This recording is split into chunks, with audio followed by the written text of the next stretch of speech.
Welcome. This is Glenn, and you're listening to Wild Earth Conversations. Wild Earth Conversations is about engaging thoughtful individuals in meaningful conversations that connect their interests and insights to the vision of a thriving and beautiful planet. Today's guest is Niquole Esters. Niquole is an environmental conservationist with a passion for oceans, geopolitics, international relations, and large-scale programs, design strategy as part of a broader reimagining of conservation. She now works at the E.O. Wilson Biodiversity Foundation. Welcome, Niquole. Thank you for having me. Would you take the next 10 minutes, or as much time as you need, to share your thoughts on the biodiversity crisis as you see it, and reflect on some of the most important remedies for solving it, especially the core program of the E.O. Wilson Biodiversity Foundation, known as the Half-Earth Project? Great. Oh, yeah, I'm happy to. So I first want to start off with thanking you and thanking Robin and just saying how excited I am to be on this program with you all and to reach your audience and have this conversation about the importance of biodiversity. You know, biodiversity holds the world steady, right? You know, it provides humans and nature with vital resilience, holding ecosystems, our climate, genetic diversity, and our entire world steady. When you think about biodiversity, so I just want to start off with saying I'm not a scientist. So my background is actually international relations and policy, as you said just then. So when I think about how I speak about biodiversity, how I speak about nature, how I speak about the environment and our relationship, I think about it in terms of connection. And that's what nature is. It is, and that's what biodiversity is. It's a giant, intricate web of life that sustains all of us. Nature, humanity, everything on this planet. But unfortunately, you know, it's not something that people actively think about and really recognize. And we are going through an extinction crisis. It's one of the biggest kind of issues of our time. And people just really don't understand the depth and complexity of it. And so when you think about numbers and facts, perfect kind of summation, scientists estimate that there are about 10 million species of life on this earth. And we have found, or have formally identified, a little bit over 2 million. So that's roughly 8 million species out there that we just don't know about. And if we don't know about them, we don't know how they all fit together, how they all impact each other, how they all affect each other, how they affect us. And so as we're thinking about, and we're losing them on a daily basis, we're losing species we have yet to discover on a daily basis. And that's kind of the extinction rate is already accelerating at the fastest pace in Earth's history. And so when I think about what I do and what my career has been, which is about 20 years, it's bringing the message to people that it's not about whales or dolphins. I'm an ocean person. Or if you're a land person, elephants or, you know, squirrels or, you know, your dogs, your cats. It's about everything. It's about how we all fit together on this planet in this web of life. And so when you think about E.O. Wilson, and when I kind of started learning about him, he thought about things in terms of building blocks, you know, genes, species, ecosystems, how they all fit together.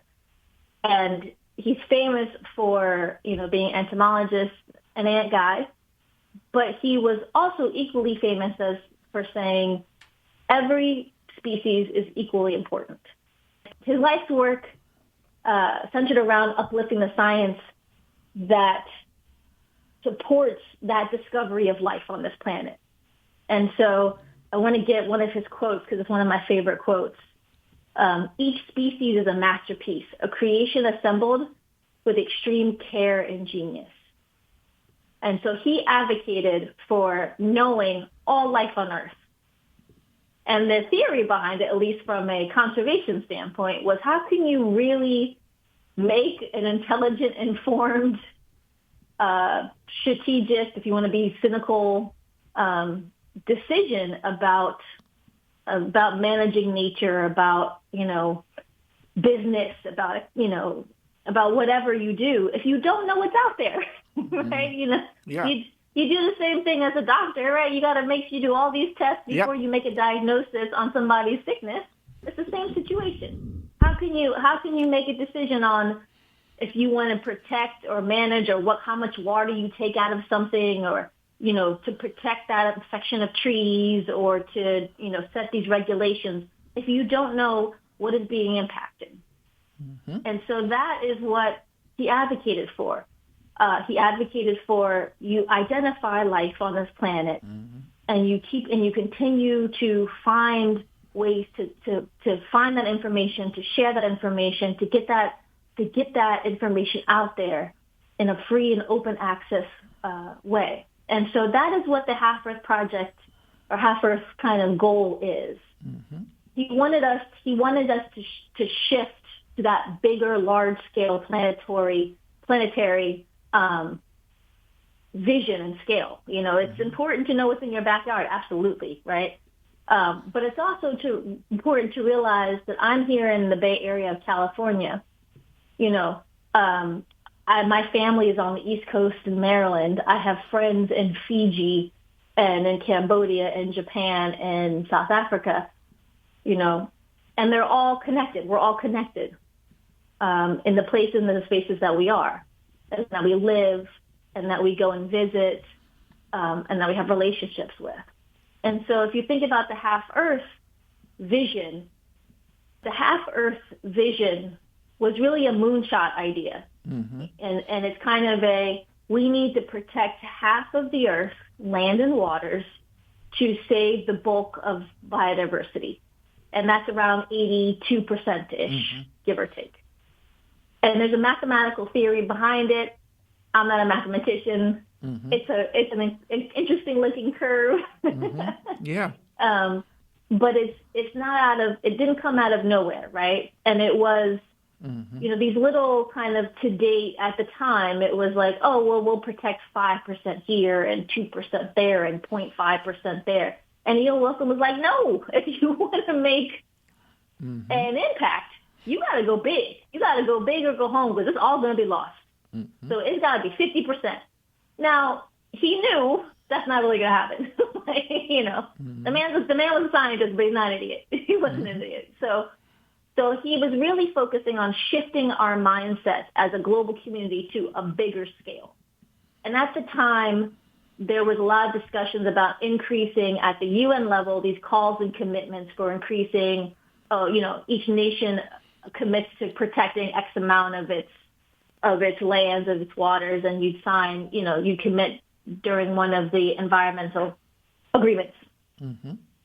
And so at the time, I remember those conversations. People were like, well, max we can do is like 10%, maybe 12. And then some people were like 15. And people were like, oh my God, no, what? That's nobody's going to agree to that. Nobody's going to agree to that. And then E.O. Wilson goes, 50. Mm-hmm. And all of a sudden, people were like, well, no, that's crazy. And then they were like, okay, what's the math behind that? And it started kind of triggering these different types of conversations. What does it take? What will it take? What is it going to look like when you protect half? Mm-hmm. That doesn't mean you draw a circle around something and it sets to the side, because obviously people live in these special places, in these places all around the world. So what does that look like? What is the conservation? What is the management? What are all these structures looking like? But then people started thinking, okay, if you think about how people have relationships with nature, and you think about indigenous traditions, and you think about all the various types of political arrangements, okay, we can think about bigger. We can think about more strategic placement. We can do this. And so what ended up resulting was that half-Earth vision inspired larger thinking. And it ended up being 30%, which is way more than, like I said, than the original 10, 12, 15%, which was the original thinking. And so it's the more famous amongst the environmental community 30 by 30 target. And so it's 30% of lands and waters conserved and managed, I'm paraphrasing, by 2030. And that's kind of under the convention, the UN United Nations Convention on Biological Diversity, but that also connects to a lot of other agreements that are under the kind of United Nations suite of environmental or agreements, whether it's wetlands, whether it's climate, whether it's species, whether it's oceans, deserts, things like that. They are all aligned under this target of 30% by 2030. And so, okay, great. You have this agreement, 30%. You have this moonshot idea of 50%. Fantastic, wonderful. The next question is, what 30 or which 30 and which half? And why? And how did you make that decision? And so that is what the Half-Earth Project is, right? You have the Half-Earth vision of getting folks to think bigger, larger scale, more global, recognizing the web of life and the connection between the web of life. Now you got to think about, okay, well, let's think about the details of that web of life. And so the Half-Earth Project uses cutting-edge science to identify and prioritize the best places for conservation of species, the most bang for your buck or return on investment or whatever, right? You're not going to, easiest thing is you could protect half of the Sahara Desert, but how many species in there versus, the Amazon or, or versus the Congo or the Great Barrier Reef, right? And so you have to think about, we have all these different species. And when I say species, I mean all the way from your charismatic big five in Africa, elephant and rhino, to the smallest little fish in the oceans, to your trees, your flowers, your ants, all of the life on Earth. And so as you think about those two coming together, this is where understanding what's in that area that you're thinking about is important. And so the Half-Earth Project brings together science, it brings together mapping capabilities, and it brings together kind of data distribution. And that's it's not exactly the most snazzy way to say it, but but an open access free platform to show visually where species are and prioritization of their ranges, conservation options, overlaid with layers like human pressures, agriculture, transportation, population, urban areas, to show folks, to show the general public, to show teachers and students, to show other NGO partners, to show scientists, to show communities and governments, what are their options? And it's important to know that, of course, when you make a decision, right, there's a lot of factors.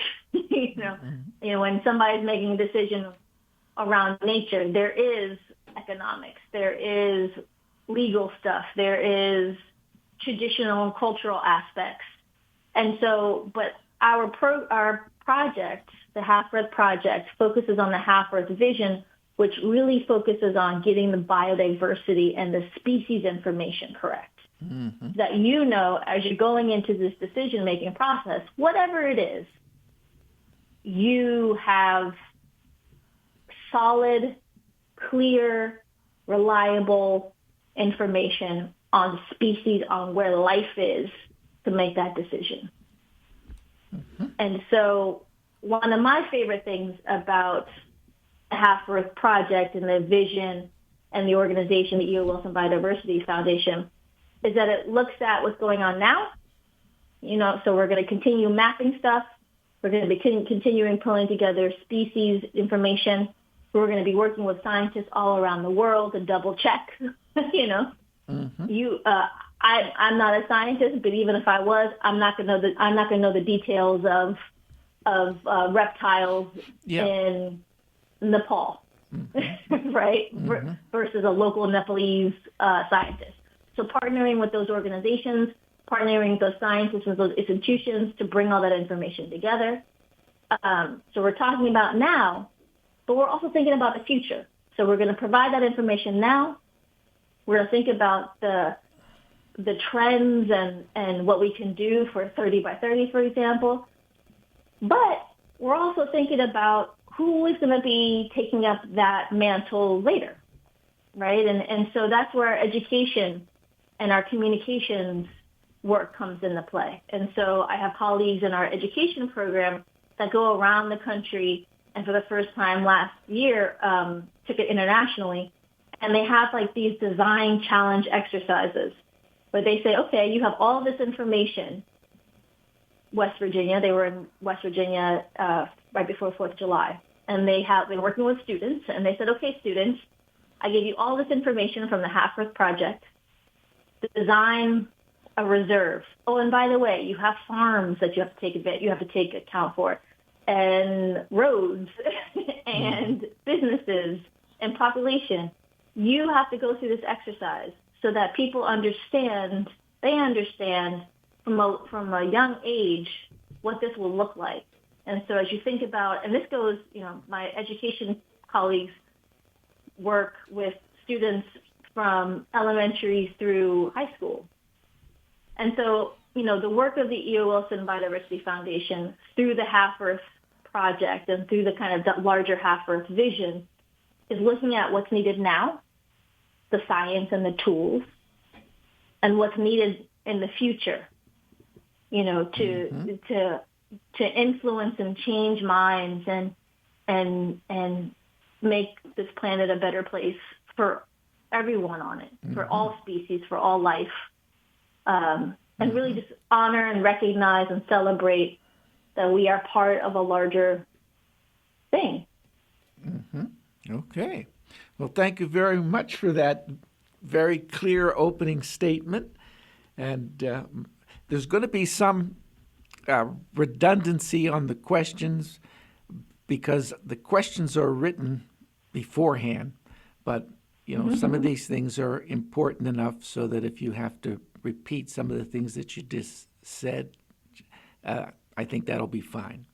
So my first question is, given your background in international relations and geopolitics, would you address the geopolitical reality of the growth of indigenous societies all over the world and the Half Earth Project to strictly protect half the earth in reserves? Yeah, great. Well, I actually love that question. So, as I said before, my career spans about 20 years, give or take a couple months or so. I think I recently did the math in my head. And I remember when I first started as an intern with my first organization, I was trained on the importance of local and indigenous knowledge. It was just an automatic for me. You go into somebody's house, essentially, I go to a different place and I meet the folks that are side by side by, next to a coral reef or to a forest or in it, right? And I thought it was kind of a normal thing, right? Just like you talk to government folks and you talk to academics and you talk to other organizations, you talk to the community folks too. Right? That just kind of makes sense to me. And so it was really interesting when I had my revelation that they actually had to fight for years for a place at the table, a seat at the table. And then once they got to the table and they got that seat, the acknowledgement when they opened their mouth and they decided to talk. And then when they started to talk, what they were saying was taken as seriously as, a scientist or someone from an academic institution or another organization. And so that took decades, right? It really, really was focused in the 2000s. And so I was living in Hawaii with my previous organization when there was the WCC, World Conservation Congress, in Honolulu, Hawaii. And there was a big declaration. And it was kind of a turning point, at least in my mind, of the respect, the recognition, the explicit support of local and indigenous communities and peoples, their knowledge, their presence, their involvement. And so when you're thinking about something like the Half-Earth vision, that goes back to one of the things I said before. It was like, okay, you say 30%, you say 50%. Which 50, which 30, and how are you going to get there? And that's going to take everybody. And that's going to take creative solutions, creative ways of thinking about things in ways that local and indigenous peoples have been equipped to handle for millennia, right? And so, somebody might come in with the information on ant distribution, and someone from an indigenous community might say, yeah, that's interesting. What about that over there? Did you know that that's over there too? Y'all didn't know that, but we've been actually dealing with that mountain over there for years, and that's a well-known space. One of my favorite things that I've ever experienced with that is there's a massive, I want to say it's a sea creature. It's called a coelacanth, and it's a very very large animal that for years was only thought to live in the Mozambique Channel between Madagascar and mainland Africa. And they're deep water, and they usually only appear when they die and they rise up as skeletons. One of my former colleagues, he actually ended up becoming my boss at one point. He's a marine biologist. He spent almost most of his career, most of his life in Indonesia.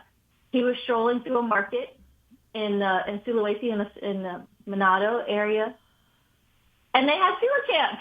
Mm-hmm. And he was like, wait, and they had been selling coelacanths for years, and the locals were like, yeah, they're right over there.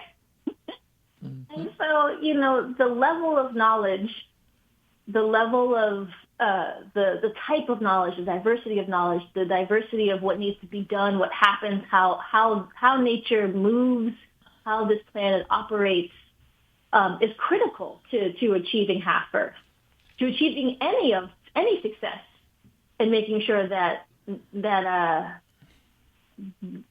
nature is here in the future. Well, do you think that, this is question number 2, do you think that the American idea of wilderness, defined by the 1964 Wilderness Act, is still a valuable and viable model for sustaining biodiversity worldwide? Ooh, I don't know the specifics of the Wilderness Act, to be honest. I'd have to look that up. Well, some of the main features of the 1964 Wilderness Act defines wilderness as a place where human beings are visitors and where the land retains its primitive characteristics, and where the land is, or human presence and human activities are substantially unnoticeable. So that concept of wilderness, which was originally developed in America, has spread around the world. Yes. Okay. And so what I'm getting at is the indigenous model is a little different, and I'm wondering how you would fit them together. Yeah. Okay. That's a good question. So, if you think about the Wilderness Act, you think about that theory of basically preservation, right? And when you preserve something, you make a circle around it, and nobody can go on it. Mm-hmm. And so, versus kind of conservation, which is I'm going to work with you or work with whoever else to make sure that that land or that sea is taken care of in a way that allows for it to thrive. Mm-hmm. And allow for us to have a relationship and maybe cultivate it, right, for use and interaction. Mm-hmm. I think in this day and age, I think that there are there are ways that both can operate. And actually, in many of the indigenous communities that I've worked with, they actually have a version of this. And so a lot of indigenous practices or a lot of indigenous cultures have in them the acknowledgement of sacred spaces. Mm-hmm. They have where nobody goes, and that's what it is. And that's, where certain ancestors live or gods thrive, and that place needs to be sacred. It needs to be left alone. Mm-hmm. They also have practices where they set aside land for certain time to rest, mm-hmm. kind of like farming. Actually, you mm-hmm. rotate. And so, in Papua New Guinea, they call it gwala. And so, a chieftain or a leader or even an owner of some land or some sea says, "We're going to gwala this area," and that means, and it could be for anything. It could be, it's been 3 years.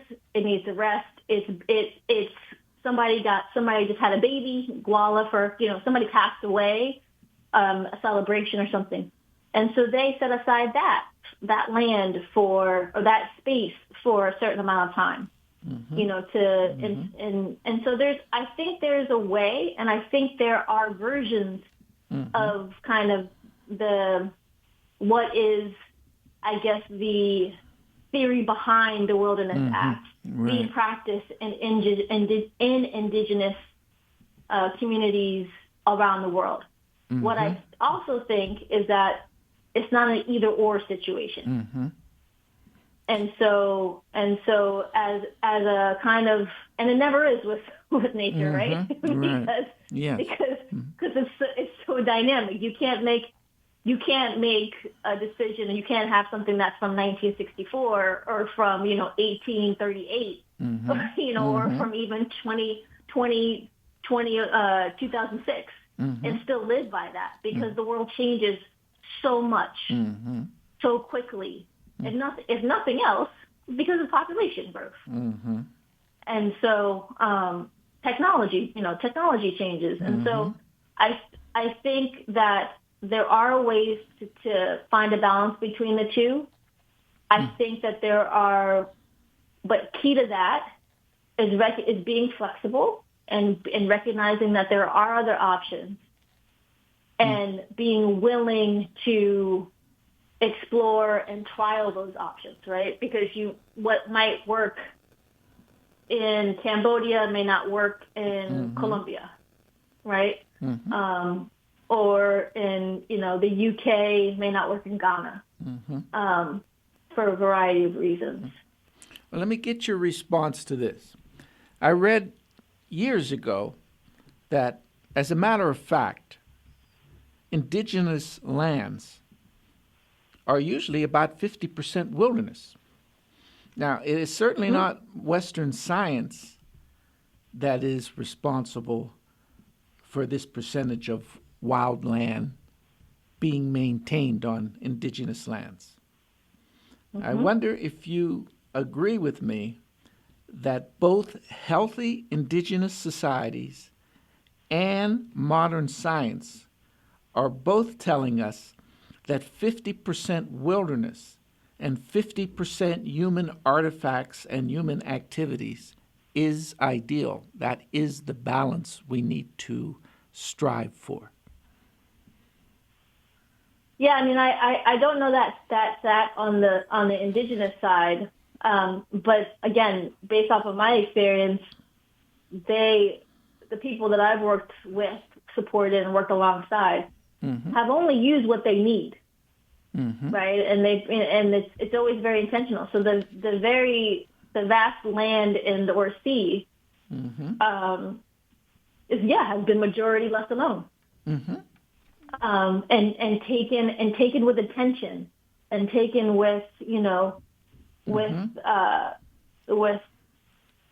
with planning and with purpose. And so I could easily see that, and as you're thinking about, again, kind of the half Earth, as you're talking about 50%, right? Indigenous folks have stewardship over like 80%, the most biodiverse places in the world. They have stewardship over like 80% of that, right? Or sorry, not 8%. Sorry, I'm sorry. Yeah, it's flipped. They have indigenous folks have stewardship over 20% of the world, right? But that 20% has 80% of the world's biodiversity. So their practices are going to be integral to maintaining a biodiverse planet. Yeah.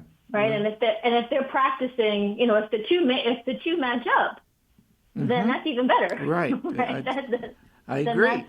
Then that's what you want, right? You want. I agree. You want different disciplines. You want different viewpoints. That's the ideal. To agree. We got there without even having to lobby or be. This is what we believe. Oh, y'all are doing the same thing? Fantastic. Let's work together. Okay, so I hear people argue that because grazing of livestock, for example, is an aspect of many traditional indigenous cultures, then it is wrong for Western scientists and Western environmentalists to critique this activity on tribal lands. How do you respond to that? Personally, I think that's incredibly disrespectful to say, and really, I shouldn't say. Trying to find the right word. Not patronizing, not least, but like privileged. Right. So I think of a former colleague of mine. He's in South Africa. He's working in South Africa with the local ranchers and farmers there, and he's trying to kind of navigate that wildlife rancher wildlife conflict, right? And essentially at one point he reached a point where he was talking to the elder ranchers. And this man came up to him and said, point blank, I will respect your rhino when you respect my cattle. And that changed his whole perspective. And so it became a, how do you work together? Again, it's not an either or, in most places. What is it that is happening? What are the nuances?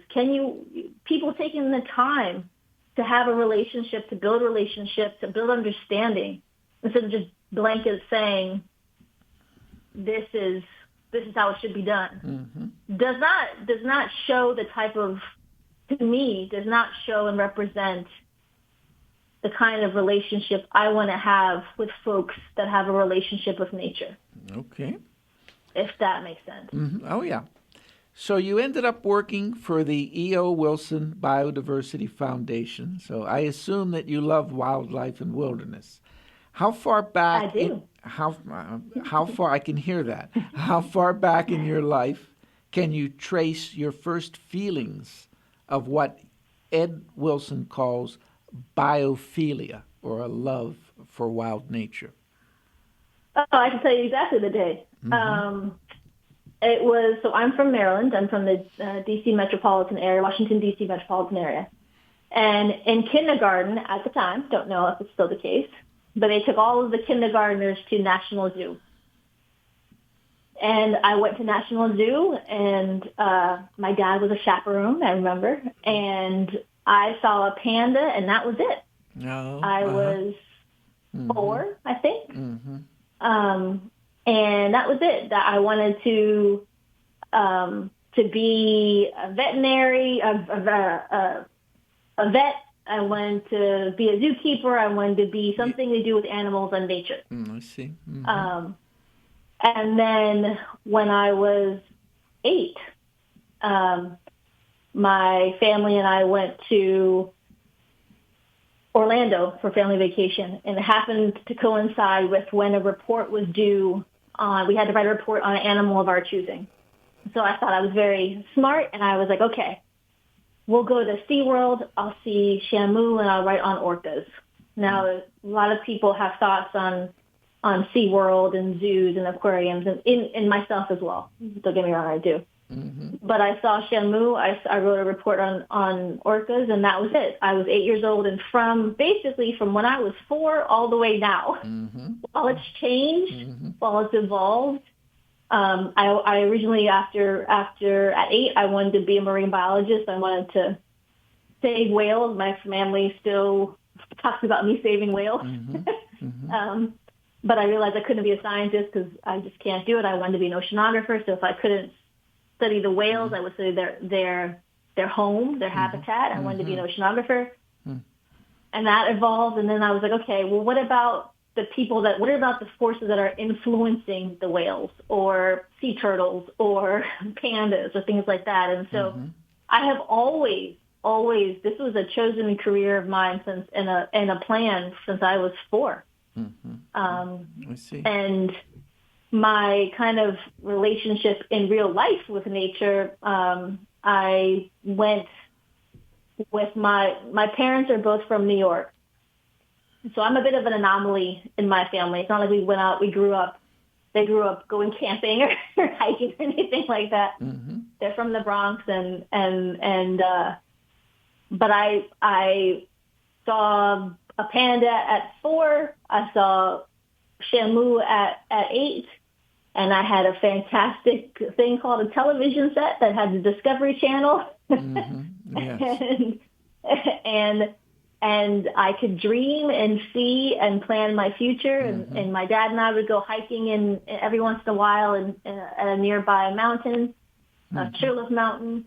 But it was really my wish to just see the world and how amazing it is, and what I was watching on television, and from an ocean standpoint, it sounds weird, but this is what happened.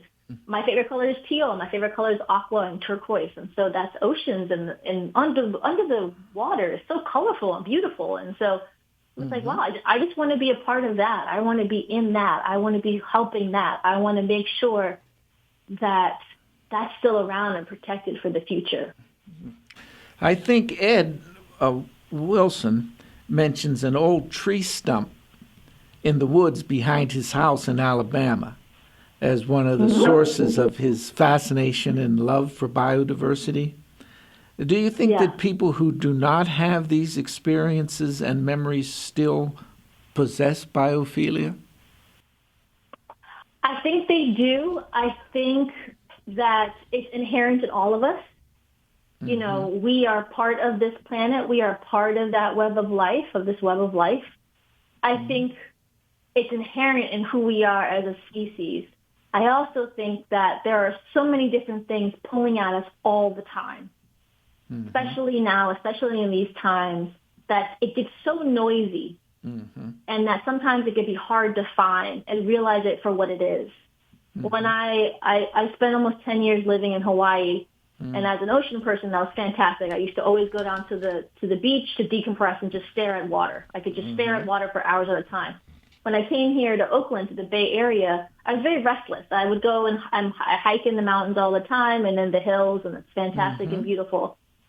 And it wasn't until I live by a lake, and I just happened to kind of take a beat and sit there And then I felt it, and I just I was like, and that's when I realized, oh, I need to be by a body of water. That's where I find my connection, right? And that's coming from somebody whose career has been around this, whose life has been around this. So if I had to have that I had to be reminded of that. I had to have that affirmed and confirmed. If you're not given those opportunities, then while it's in you, you may not see it for what it is. Okay.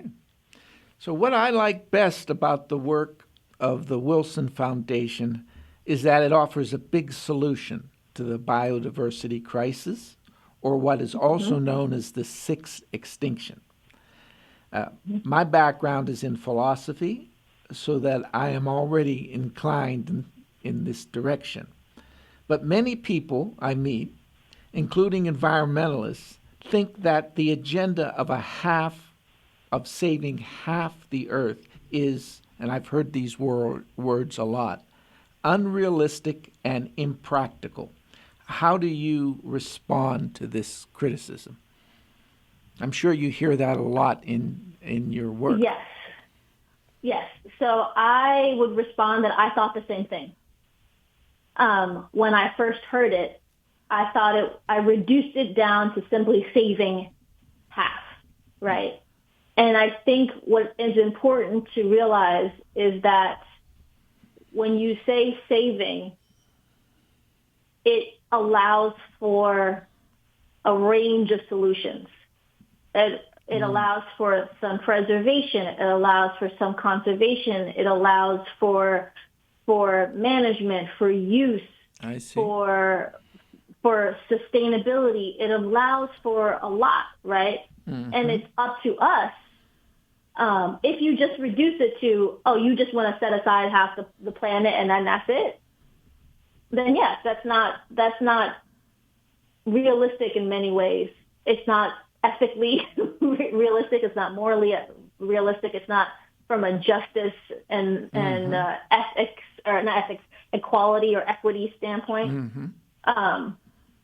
And also from a logical standpoint, right? One of the things I said earlier was you got to think about the biggest bang for your buck. Well, that means that if you're thinking about where the places are with the most biodiversity for the most impact, that's going to be in a very specific belt around the world, right? So the burden on that is going to fall on. So the realistic of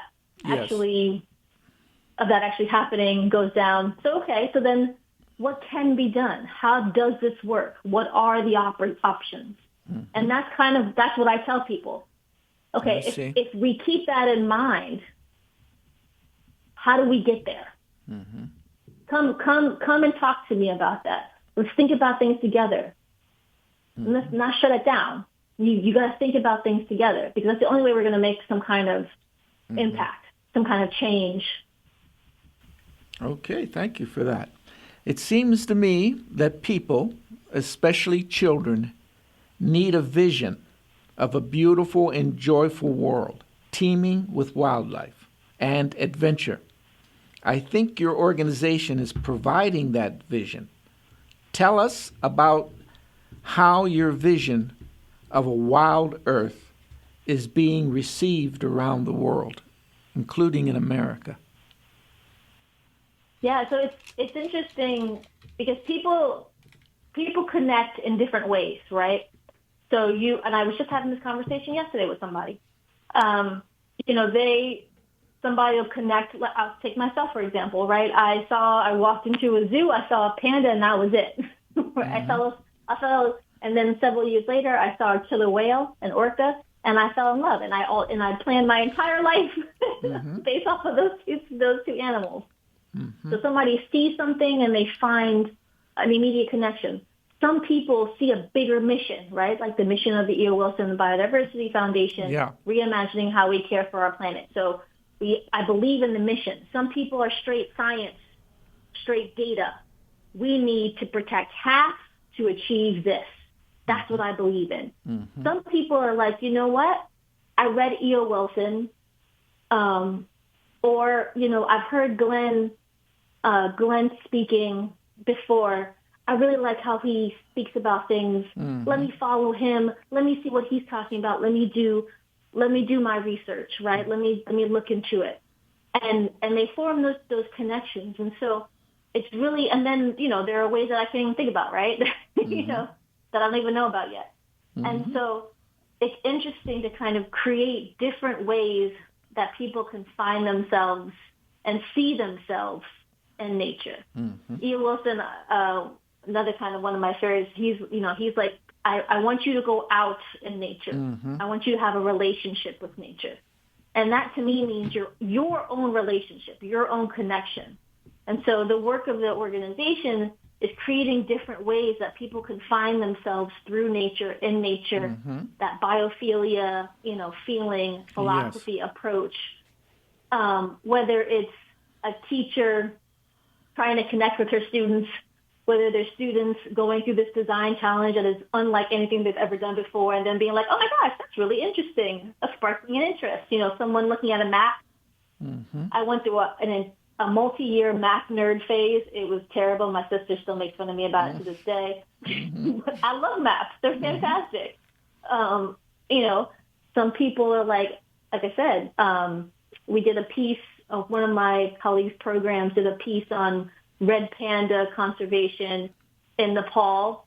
People, they're adorable, and we get almost weekly testimonials from people who are still influenced by E.O. Wilson. He, whether it's his readings, whether if they met him, whether they come across him, and people quote him across all kinds of disciplines. I've had all kinds of disciplines, and so to me, it's been really interesting to see and experience. How did you find out about us? How did you find out about E.O. Wilson? Or people just tell us, right? Or, they have I found this because I have this relationship with nature, or I experienced this, or I love this. And what's amazing also is that I get to learn so much about other people's realities, other people's beliefs, other people's values, which will only make my effort and the effort of the organization that much stronger, that much more inclusive, that much more impactful. Okay. So in my view, and I'm sure you agree, E.O. Wilson was not only a great scientist, but a great man, because he had huge compassion and empathy for all of life. Do you think his spirit of genius will survive in your foundation? And how is your foundation keeping that alive? I guess what I'm getting at is, do you see the danger of science eclipsing the heart? Because he was a man of both the mind and the heart. Yes, so I think that right there is the reason why it won't, right? Because we went as a country and as an environmental movement from straight data, right? Oh, we need to support this and say that and do this and ban that and whatever. And now as the conversation is shifting and evolving to say we need to bring in indigenous voices and practices and recognize and respect and work alongside. We need to bring in local communities. We need to talk to companies. We need to think about education. That in and of itself is bringing in the humanities, so to speak, right? And one of the things I really loved about E.O. Wilson's writings is he was a huge advocate about the marriage of science and humanities, right? Science and the social side. He always he spoke about and wrote about how we as a species can't have one without the other. Like, that's who we are as a species. It allows us to, by acknowledging both of those types of viewpoints, you are able to experience reality in a holistic, comprehensive way. It's not one or the other, it's both. And so more and more people are understanding that. That's how you see biodiversity conservation climate change, all those different things seeping into everyday conversations, other everyday news, everyday decision making by, not only governments and companies, but, but regular people, because they're seeing that connection. And so so that's one of the ways that I don't think we'll get overwhelmed by just the straight science. Good.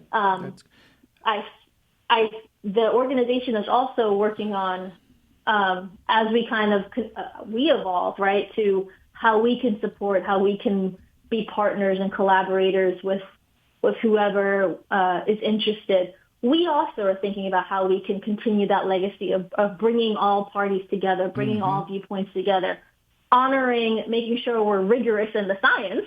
Yes, absolutely. Right. You don't want to lose that, right? We are a science-based organization. Exactly. But how can you, once again, it's not an either or, it's a plus. It's an and. You take the science and you add on this and you add on that. And that makes it much more powerful and that much more impactful and that much more sustainable, I think, in the long run. Okay. You can't just rely on science to turn people's attention. Okay, I have lived in Grand Junction for 3 years. I travel to relatively remote places several times a week. And I have seen one coyote, for example. People are always telling me that this or that wild animal is plentiful. I don't believe this. There is a great paucity of wildlife surrounding the Grand Junction area, even though there's a lot of wild and semi-wild lands here. And the sixth extinction is clearly evident right here. Are you hearing that from a lot of people in a lot of places? I am, yes. It's interesting and really sad at times, right? When especially those folks that are, again, indigenous peoples and local communities that are in and amongst on the front lines of, right? Yeah. Even here in the United States, farmers, right? The people that are watching the land every day, all day. The park rangers, even hikers, right? You just said you're out there several times a week, you see. And especially if someone has been there decadally, right? Or, or several generations into, they can track. And so, it's really, it's sometimes frustrating and sometimes at the same time galvanizing, right? I see that one coyote and I know that this is the case. That has inspired me to make this decision, to take this action, to do what I can in this way. And that's what I kind of see it as. It's, to be honest, Glenn, we don't have time to dwell on things. Yeah. Like you said, we're in the middle of it, right? Yeah. We're in the midst of it. So, and there are so many different things that are competing, that are screaming at us. We don't have time. And so what will it take? Yeah. Once you see something, everybody has the opportunity, has the option, has the ability to take action. Now, it's important to know that everybody has the ability to take the same action, right, due to a variety of reasons. But you can take action. You can do something. So many ranchers in Colorado have been fighting the reintroduction of wolves from day one. The reintroduction started in 2023. I don't think that the Half Earth Project that seeks a home for all wild animals should be slowed down because ranchers, for example, are concerned about depredations, or North American tribes, and we have a few of those here, are concerned about the loss of hunting opportunities for elk due to the reintroduction of wolves. So I believe that priority must be given to sustaining biodiversity. What do you think? Would you agree? I would agree with that.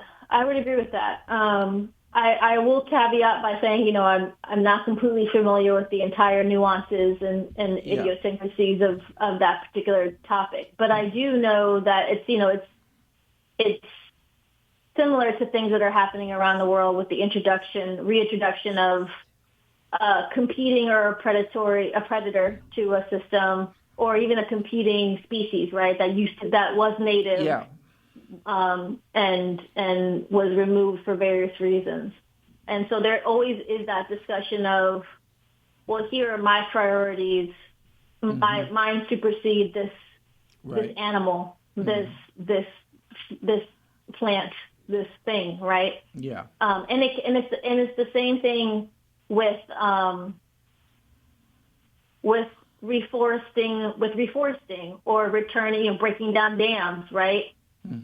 It is the competing priorities that are at stake. And so that's when you think about having conversations with folks about stepping back and thinking about that larger picture.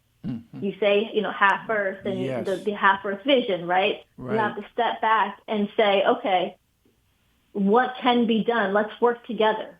And that takes time. That takes time, that takes discipline, that takes, I said it before multiple times, intention and purpose. And so, I tend to not dismiss somebody and hope and expect that they don't dismiss me, right? Especially since we're trying to work towards the same kind of betterment for the area, for the region in question. Chief Seattle said, quote, "If all the beasts were gone, the human being would die from a great loneliness of spirit." Would you agree that much of the loneliness, alienation, emptiness, and meaninglessness in modern societies can be traced back to the destruction of wilderness and the wild animals that live there? I think I can agree with that, but I also think it's not only the destruction, it's the disconnect, right? Because you could have a perfectly lovely forest, but if no one has a relationship with it and everybody's stuck in an apartment building or an office building, and they have no relationship with that forest, with that coral reef, with that mountain, with that desert, with that tundra, then it's just as isolating, and I think it's that additionality of not only the destruction but the connection. And one is connected to the other in some ways, right? You have severed that connection in many ways in a lot of places around the world through the destruction of, right? But as we think about what can be done and what it will take to reverse, to stop, I should say you can't really reverse an extinction, but stop the extinction. It will take the reversal of the destruction, the restoration of nature, of biodiversity, and the restoration of a connection that we as human beings have. I love that last point. Thank you. And thank you for a very informed and passionate interview. And carry on. All right. Well, thank you, Glenn. I'm very honored to have spoken with you. You've been listening to Wild Earth Conversations on KWSI 100.3 radio in Grand Junction, Colorado. More conversations in this series are available at kwsiradio.org or on KWSI's YouTube channel.